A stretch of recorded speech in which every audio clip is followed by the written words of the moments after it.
Yesu eyedin etu MC team bi te say Real Madrid anasa broche for omo team si obi won ma fa ni Jesus obi e fa ni Yesu ye ka ni Yesu omo ka ni Jesus enti say obi bobo na se fa ni Jesus wa wonu ni asom no ana enti abusia ade bi wo ti a to bu ase na bisem ensama me no kan wo kwa so dam kwasi ada anya question ma ko na ko bisa so fo say when you find Yeshua HaMashiach when you find sa and me ba be biem de a kire wo me pacho Jesus Christ be am Maria seda. Don't be offended. Jesus Christ be am Maria seda. Na mom obi e find Yeshua HaMashiach wa oria seda da wa oria se ansa na ebo wiase o dada wa no no ansa na beka che onu a sa ono ni wo no tie ni o na na se che nyina se o ho dada enti o ho ansa na ebebo wiase na Jesus bi ani ho na mo ni o bi afa ni Yeshua HaMashiach sa Yeshua no we are servant of Moses and na me ba be che o mu ye o kan kan Exodus na wo so o wi abi ba ya na afa ni Moses na sa Moses yi wo hwe ne ya kare sai no hwe nyan e wosere so na se enyan opani bi afa ne Jetro ne nyan no hwe wosere so na okodu baabi na eja bi dare e wo wura bi mu eja na dare no entimi nsi wura no enti o mane ko se we de memane na ko ko hwe de we bi na bi o ya bedu ho no ene o te ne kase bi firi janum se Moses ene o se menie ana nene ka che say you namu mpaboa na baabi a wugya na asase konkron Moses yi ne mpaboa no wote ne no wona ne butu fom wone do ne kasa na do ne kasa ne ka che say Israel fo esu ene o montiamu ayan kaidum e o manim enu nti na me amesa ne say me ba soma wo na mafa so akokwaji Israel fo afri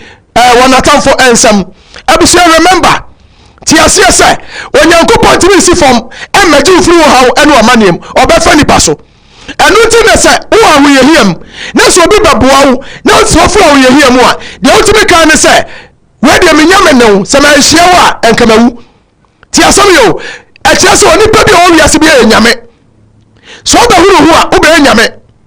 wonya huru ho a wo yakoa etitie me memenim de America de wonim no menim chen. And the Bible say, according to Exodus chapter 4, and no make kai.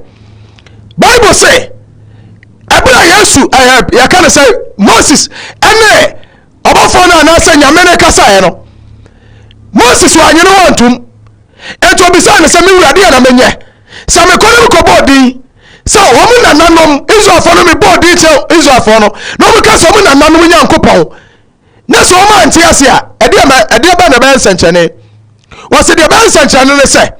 ade na kura won sam yi wasi apoma wasi fa apoma ne to fom wade to fom na ada ne wowo Moses dwane firi ho na osa wakacha ne se sabra wo wada fom ne so wodo nsa eso ne dua obekawo ne so ne ti odum kuma nyansafo wa mama sanso ne ti wakacha se so abo ne dua wo so ne dua pagya ye no eda ne apoma etime pacho the oil anasa Christ ono ne poma no tieni yo the word Christ ono ne poma no enti Christ wa yi ne hu adi dada tieni yo na sansam we ekwa fa so ma me hure ye nie once upon a time na me bompaye na empire bona chire no me bompaye wi na me tira sisa me ye quiet time me ni American nsam bi dia kirewo me ye quiet time mesimi ti asene ma yesei na makata mani de mu ya se mani so aye ble me wusa kania so e hona me wusa owura bi wa pay life mini ameme say Yeshua HaMashiach minim no face to face asama me kanya bosemuka me ka no kura bi a kirewo me se de wunim no miminim wusa manyi Jesus ni ena me cho Jesus na se de anti amemo Jesus Christ na me bosi ka ganya me kase ana me che wase anti yu aso ne tie ne ye na wo ti fi awudi matem wo ba bia me firi ameba wo wo ni pie in fact no etuntum wanya broni wanya kokko wo tuntum ti se me nipadua na obisa me se abrantie wonni me yamu hye me pa me nko na me wo me bisa obisa me se wonni me na me se opani da bi na ayate se de esuko tie agu me no me hopo eyeso na me so ka chem se ma me nsuro na me ntin wo ba na oba ba soma me nko bonten na me nko ka samu a me hunu ene de amatie yi me nka nche wiase no ma me sanchani bi na sansa cha me drop obisa me se minim ne sai na me se minim ba bi ofre in fact na me ka se bia eyabosom na sampa na bosom te ya me huru bi sada my first day me de huru Yeshua HaMashiach me huru bi da nipa ne 10 gramo wo so wa paye we ni patuntum ehonu akache me se mimi din na wo bono empire me wo bono me na wo frɛ me na so ni me da enu nti na mayi me ho dia me se me ba ba soma efi na akoi ma fra wo na me soma wo me hopo kakra ehonu wa sha ase se o kyerɛkyerɛ me niema enti na me se ma shada ma che ya kyerɛ me niema ya kyerɛ ma amamre ne amane ya kyerɛ ma bakosam niema bia atwofo pense 240 amia hu no kura no me ya kyerɛ me enti tie nsɛm a me ka kyerɛ no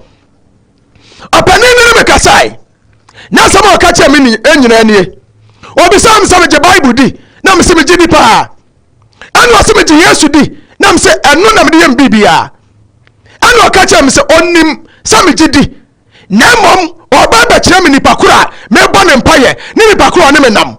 opɛso ma me hu ne real abusuanya bosemuka wode opa wusu yesunsum nipa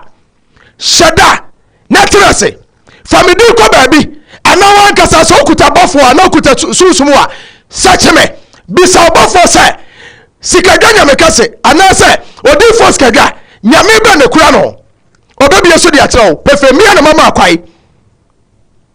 mama akwai opani ne me kasai enu akache me se o kyerɛ me nipa ko na fa ne Yesu Kristo no ana se Jesus Christ wo kyerɛ me na hono odi me fa Moses die num wo ka kyerɛ me se Moses ye nipa same a by Christ nye nipa Christ ye ngono na me kai se enuma no me ya twɔ se na Moses kuta poma ana me se ane no se poma na ma Moses ye powerful ana Moses na ma poma na ye powerful ana me se ye poma no a eno se se poma na nka Moses ho a Moses da so ye powerful na ena me say there be according to my scriptures ya mesua de sanya poma na nka Moses nyi obi ya aya poma na ma ye huru se Moses ye obi eno se well dia ma Moses be ye Moses nyira ne se poma na onya ye no poma na be wura Moses ento akache Moses se wonna so nya Moses bio na mo ma ye se nyame enti poma na ma Moses timi ye senkyerene tiani yo na according to papa ne me kasa no wakasa kwa akiri ekodu baabi se ebra Moses be wuo no wode poma ne koya na enam se da bi enu so de ma wura bi na me kai ne din na me so ma study ya fa ne Joshua Moses akoda enu se me shedi no nso enye Joshua na mo eye Yeshua tiani yo Yeshua na me so de me hu the Bible mo ya twa no Joshua enu say say word no broni fi Hebrew language Hebrew for so to say asante for ana say bibi for wo ba asante mu a ABC de broni dia abede eyetwi for dia tiani yo abede e wo mu 22 letter words ABC de 26 letter words enu say Israel for wo mu ni letter J we say bi wo mu ni bi e wo mu diem it is for you so alphabet and as you so abede it is for the nya salete je no tieni yo obi bia ya scholar woni ma de bia me pa chofa wan kasa de pa kogogo na bi sase alphabetical order se bai and is for you so me ni amese me hye de no panini me kasai me pacho me dia no di force kega me number ni 0453 011 926 when the number am di juma me ya sorry maso di the everlasting power palace EPP the spiritual headquarters enti na me che wade ne na obisa me say Moses wu no de pomane kwa na me se da bi eno so de pomane ma hwan eno so de ma Joshua eno se nye Joshua na mo Yashua na time of pomane mekuta Yashua no you obi ana na me se da bi no yakoa ema Moses a servant of Moses no so aka ne yi eno se dia na ma Yashua beji din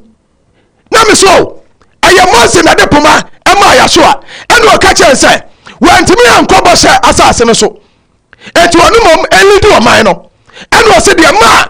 Joshua na se Yashua no eba Yashua no e nipa by poma na ka ne ho no eba ma obeyo obi enu ti de to di se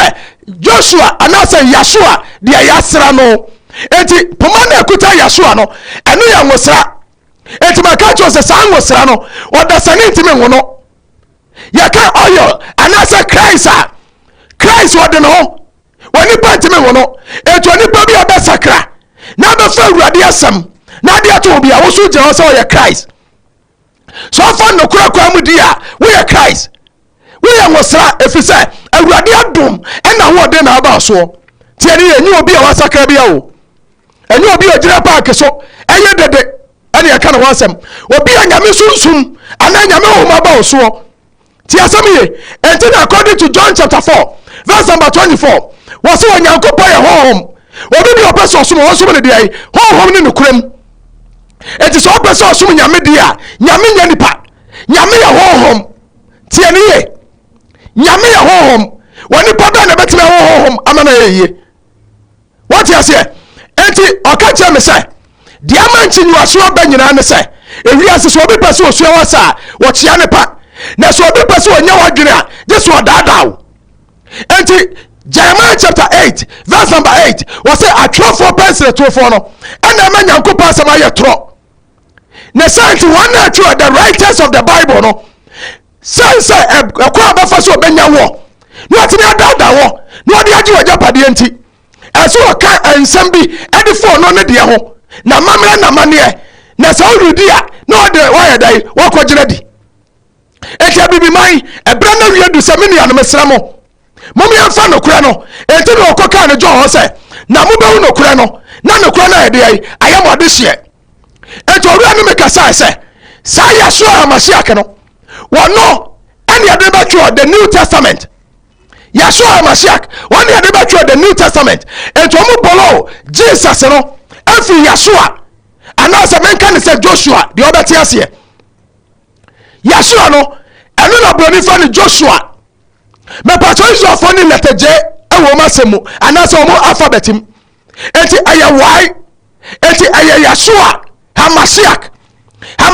ne ya Hebrew language asechira nyina ne se de yasra no anase nwosra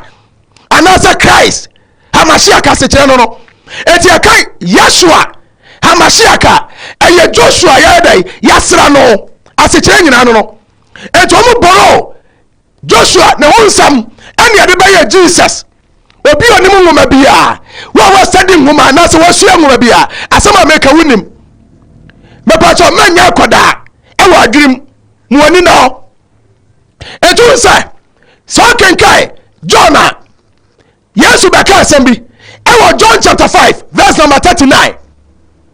wa se mo kenkai twosam ne da efi se mo wagidi o mu se enna daje mo nkwa nanso mo person baba me nkyai na magye adi na sankamu ni Moses a me so nkamu ni me efisade bi a Moses ye bi a wo ya de maame Jesus na ka say o makotu the New Testament de akyerewo Yesu ne say sankamu ji Moses nsam di a enkame so nkam bagye me adi na sankamu ni Moses ni enti ena me so mo person bagye me adi na niam bi a Moses ye bi a wo ya de maame tie ni ye bisa Jesus Matthew chapter 5 verse 17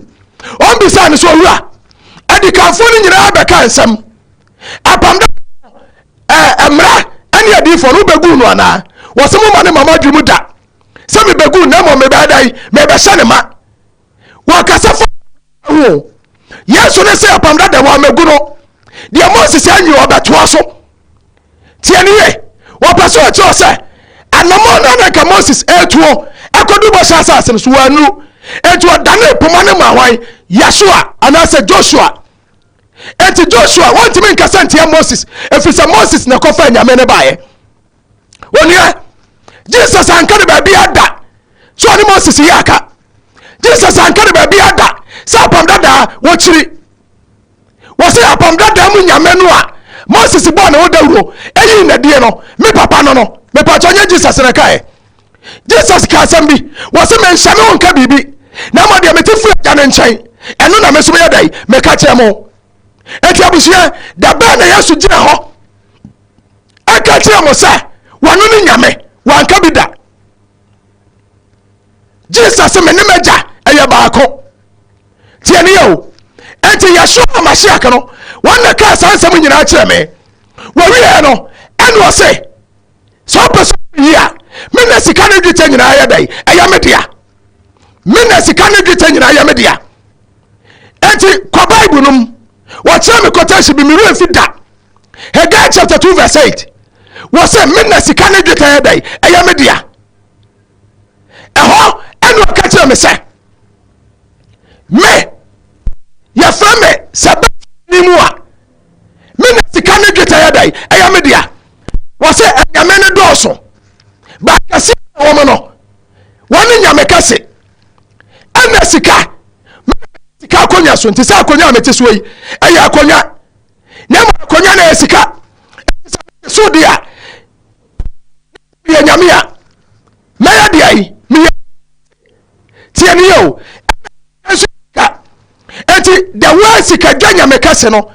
efiri Yeshua Mashiach num pefe eno ka sa asem kire me abusia ensam bi wo no mu a eya ensam a ekukwa mu ensam nanso akose ensam me kama wote ase woni pa bi nim sa me Jesus ni me pa cho Jesus Christ eni ba bia ukodi testament mu a Jesus Christ ni DMPM ba Yeshua ni DPM eti if you know me ni ama me fa me number ma wo 0453 011 926 me se problem bi obi afabra na Awurade fa me so nyama wo tieni e me bosi ka dwanya me kase a obi se ya bosom me pa cho Ghana foi wana atibusum bi afa ne sika dwanya me kase na me nkoto sa abusum ni bi efisa ne mu do waya ma kase e waya ne ma ni panti ase me pa cho nyina de ati amanfa Yeshua Mashiach ka ma nyina ne se I am an African tiani yo so madre ene minim de ene de na me hwa nyina ne se me pese me ka bibi mai wonsam ade kirewo eti edin no ka ya eya twide no ena me peke se me de baya adwuma me body no so asanchanisi edin no ya niam akase what you say but ni public ba bi o se akwa wadi onye Yesu ni me pato Yesu ni nya Yesu Yeshua me pato Papa Duncan Williams action faith Duncan Williams empire yeti was say in the name of Yeshua HaMashiach Duncan ma Yesu din also bempa ba bontere tiani yo prophet also bempa wo ba bontere be ka se Yeshua HaMashiach ena ye din a Yesu Kristo din also bempa mo Jesus di bio adenti na bibi mai mumi anye no krantum wase na mo be wuro no kra no na no kra na ma de hye enti abusia Yeshua HaMashiach woni pa bia won da Yeshua HaMashiach so person hunu a eye Moses ne poma no ena efa ne Yeshua ena efa ne HaMashiach me pa so won na elidi poma ne nyina na so mo de poma ne adwuma no wo mo nyina wodi enti anum na broni bayi ye sabai obetro na situ ono na samti aso kofu ono ni din ade beto so what you say eno ye no Jesus Christ no dem ba akopɛ Christ woni pa bia ne obetima kam sa title no Christ ne ye one no oduma ko obo so ne asase what you say ben na nyame kase na meka no abusai ayo so ne asase wo se tumi bia ne wiase wa bere eche Yeshua HaMashiach tumi bia na bere che oba de ebi ne ho eti ben na nyame kase asekire nyina ne se enyame mu nyina de wabre asekire no no omenua eti so obi kan sem bi na wonti ase a ko nipa ne nche bisa ne mu enti ofie nka de wonim enti me say osofu bi preaching about Jesus Christ for Jesus be our trofo ayaza eno oyewo do be preaching wa Yeshua Mashiach dim edi ache ho eyenhyirama wo abusia wodi opa wa Jesus di ensanchani nsi efi na ko dan wo no wo bompaya bano Yeshua Mashiach dim na yese bibi besi ana bibi nsi abusia me yetinyeje fo pa obi oni mi kumase abonten ene sahi ene baabi amanya me dwuma bi obi oni mi bi anim se me yetinyeje fo ti asam ye menye easy to be convinced so aka sama no mafadi dabi me preach ya che satumi na nyini wodi ankyere me ne amamu a enkamanye ani eti abusei sambatire no me kaska ganya me kasia enye di ufo bia na mebo ayo adoma nkuma do ade Moses ye adwuma do ade Joshua ba ye adwuma de na okọ asori abo ne din na so nti ase no ne din na me ye adwuma eti abusia Yeshua Mashiach ne din na mebo a kire wo me pesa me kire the secret name of Jesus Christ broni na adane no anu abani Jesus Christ anu hwinim me so di obompire I am challenging your faith say bompire ewe Yeshua Mashiach dim ni yase bibi be fimu abana minia me ma ya za bia nkyerɛw edi na mankwa edi na tumi wom edi na yansankyane wose baabi okoye bia wa yadai wa yansankyane woni pa bi okuta sa Christ ni biara ne nsam woden woni pa bi okuta Christ ni bia wasa yare woni pa bi okuta Christ ni bia wa ya nwade ne nsankyane eti abusia wo hwa Bible no mu a on say Jesus Christ no na wo asem pie 4 books pe Matthew, Mark, Luke and John. By Matthew and some of kafa Jesus Christ no so come Mark contradictions wom who call Luke so who said you see who Jesus no and John so who no there na so mu nyina ye Yesu atidifo na se nyina Yesu atidifo na say ensanche no ye nyina na na agina ho de a aya dan na afedie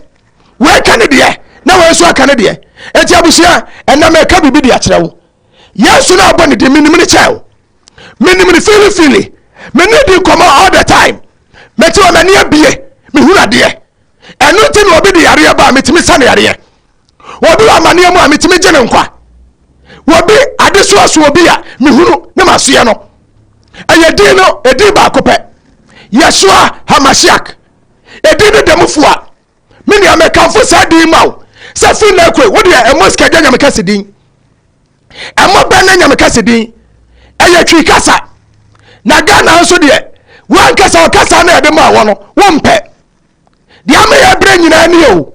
de ama bibi ma ya bre nyina ne sa ya to ya kasa ato atwere ani akofo obi kasa menya English ni ba sa me ka brofo na sa metia na obi tencha no osere me akwade wa bon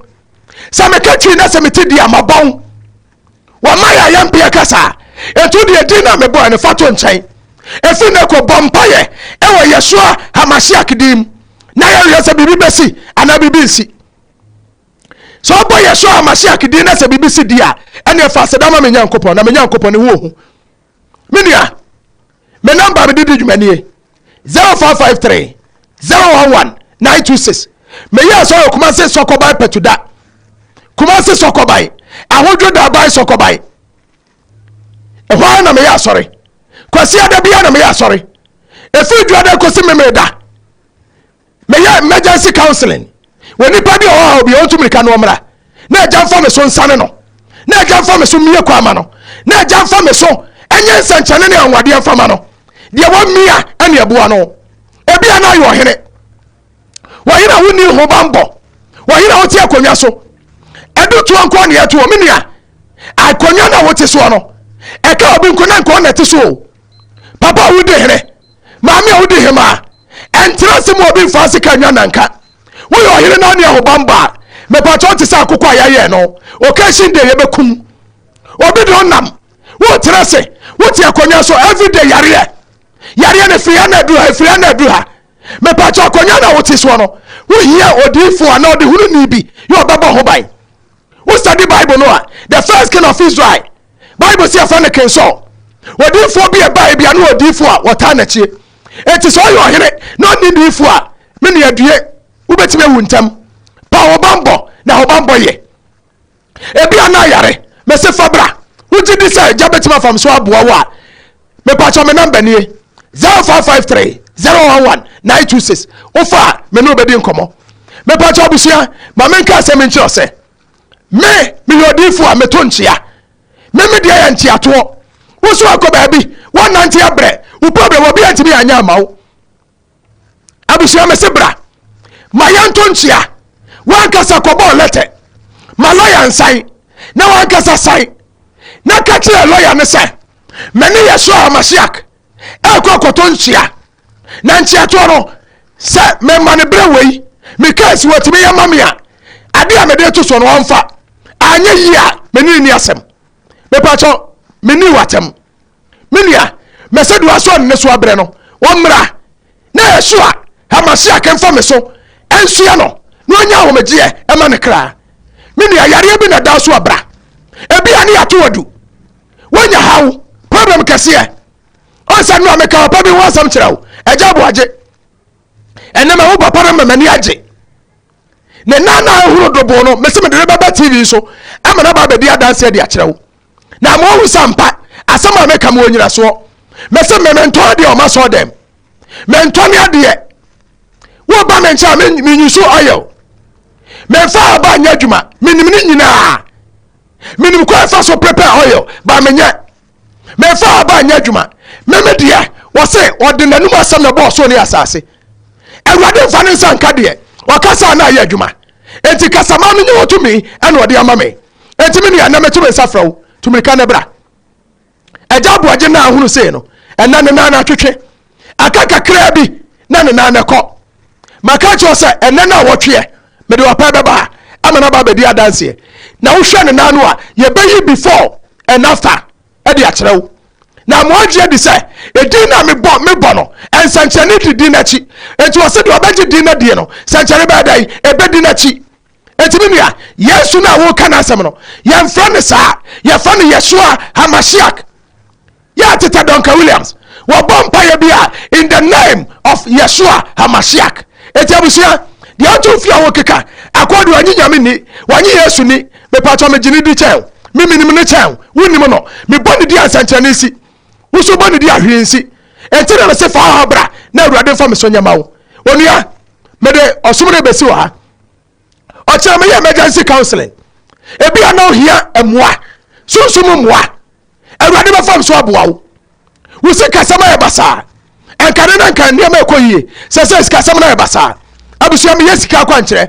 Yeshua ebro no me hia ene o kire me de menye emfa mo nipa yansum nyame me ema ne hia yen me ka no kire kire wo se me na sika ne dwetɛ nyina yedai me dia entu a kire me sika kwan eti abusia ebi ana wu sika sam kofom ebi ana person ye nipa titiro o person ye o person ye ka no sai wo ye yie bra na menye sika kwa nkyere ne bi mawo me pa choma men ka no kire nkyere sika kwa nkyere menye mma nipa hunu bi ya sabi nipa bi ya nipa by one nipa bi ho a wanya up to the standard me pa choma de dwumade ni nyina ba wie eja nhyiraw eja nya okese wo fra me ya bisa papa me haw ne me pese we na me de ba eti ho akwai ne sai ye che ho akwai weni ana aba ebe ya mawo na afa wo ba ya de ne magu akwa mamawo eja nhyiraw me dia no odi fo sikadwa edi ni dem ba ko pe odi fo sikadwa 1 minute ho ana minute 3 wa be fo odi fo sikadwa bi ya mesi court edi ne me dia meja na de ma me eja nhyiraw me pa cho me number ni 0453 011 926 0553 011 926 wo fi so hawa o kira me yanhia kwasiada won kwa sori a me kafo Yeshua Hamashiach amao tumi kanabra everlasting power palace brane ni yeni dwuma na eja ba fam so hirawo oduman ko anya okese oduman ko hirawo o mi wa kwa amao on tira nim hirawo won te wa shim media no dey force kadwa me number last one 0553 011 926 me pa cha me de osomna si wa o kira eja ya adomo a 5:30 to 6 ya besa besia ebi ana person follow me patch follow me wo sikadwa nyame kase TV ewo YouTube so sikadwa nyame kase TV ukoso me patch ya abomode ya subscribe na share videos na ho no wo hwe wi a bibi ha wa frɛ me na me no ni nkomo na me nche ode obeye eje nshaw me TikTok account so sikadwa nyame kase official ana se sikadwa nyame kase 1 me patch me TikTok account no eto fra me no bedi nkomo eja nya okese eja nshaw ba force man kwa me chia mpanefo tie me chia nkore tie me chia me ankasa me yire Lady Bex Ewrade nshaw Yeshua onye okese me chia me manyina me ba na eja nshaw na me chia me bekuma na akuyeska eja nshaw na onye okese omie kwa mamu nyina ensi obi ayiye me patch me dase ye de osomnasi o chebesa bedi ehia mo bio baba Abusua waje brana wo hweme. Me dia